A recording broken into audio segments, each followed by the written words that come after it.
Hello everybody, this is Gareth Goon Speaks back here with another video. I'd like you to hit the subscribe bar, give me a thumbs up if you like the video, or hit the notification bell to be notified when I post my next post. Or otherwise you can look me up at my website, which is www.garethgoon.co.uk. Or if you'd like to support the ministry, you can do so through PayPal, garethgoon3@gmail.com. This one is about, this was not protest, it was a threat to New York's Jewish community. Free and unfiltered protest is the hallmark of every democracy.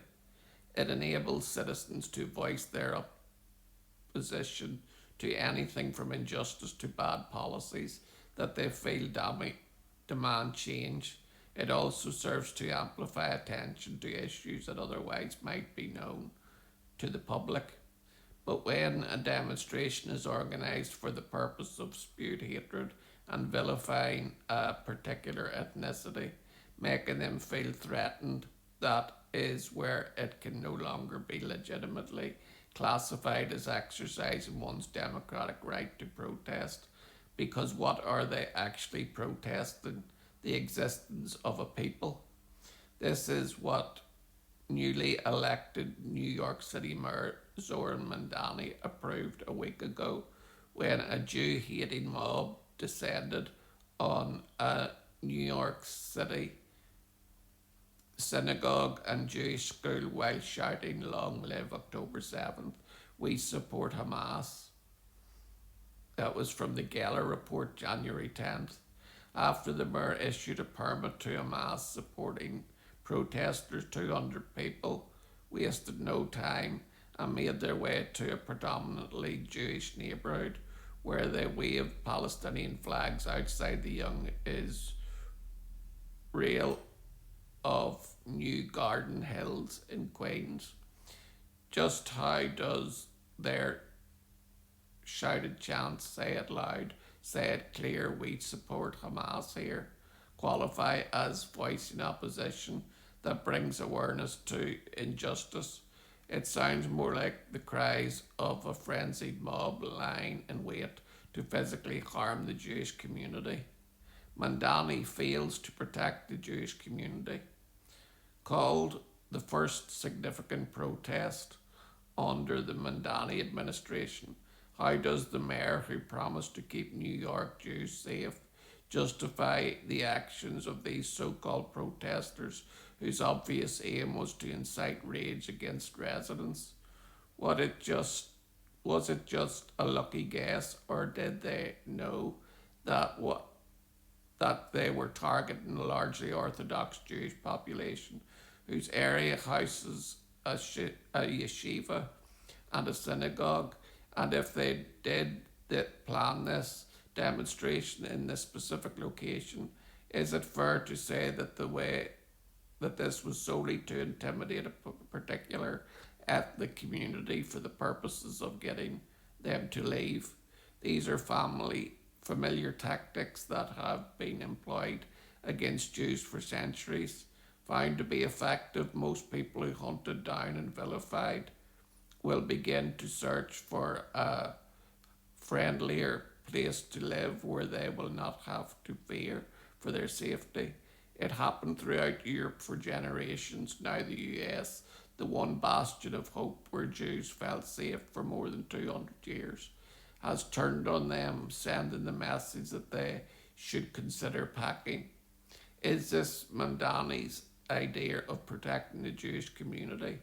What legitimacy does an organised gathering have when its purpose is to menace and terrify another group of people who simply want to live within the confines of their faith, ethnicity and shared New York culture? Modern day Jurardine. At least one person, Senator John Fetterman, had the courage to identify this act as a vigilante bullying of Jews, that it was. His ex-Twitter post called out the incident, which took place in close proximity to the Jewish school and place of worship, as menacing and intimidation. His accurate definition should be the reason why future demonstrations of this type must be denied, because they are nothing more than a concerted attempt to frighten and harass people to abandon their neighbourhoods. There was a name for that in Nazi Germany. It was called the Judenrein, the exclusion of all the Jews from society.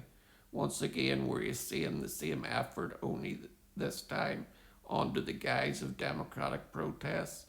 But when that line crossed, and when that line has been crossed and moves into the realm of ethnic cleansing in a city that has been home to Jews who escaped this kind of persecution, is this mayor, with his personal toxic views on Zionism and the State of Israel, even qualified to make an unbiased judgment about an immoral act that is being perpetrated in his city by those who want to oust Jews from their midst?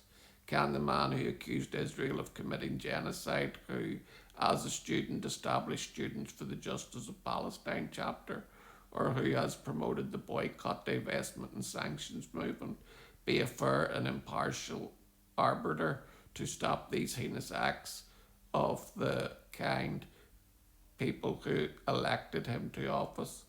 He uses his charm and twisted logic to excuse the hateful intimidation directed at the New York Jewish community, referring to the protests as protection for free speech, while flashing another one of his insufferable smiles, assuring his commitment to the Jewish community's safety. The Trojan horse mayor. Mandani has mastered the act of insincerity and craftiness, skillfully balancing the anti-Semitic constituents while at the same time paying the obligatory lip service to the rest of the public, which expects safety and protection for all. It is no wonder that he has often been called a Trojan horse, repeating the following statute used by the enemy to conceal themselves while planning to destroy their opponent. That is perhaps no better description, as we witness the cover afforded to the pro-Palestinian crowd enjoying full immunity from the Trojan horse sponsor. Legal avenues must be pursued that challenge the legitimacy of the bogus protests that are being weaponized and call for Jews to exit. History has already witnessed that this movie, which doesn't end well, neither for the Jews nor for those who tried to banish them from existence.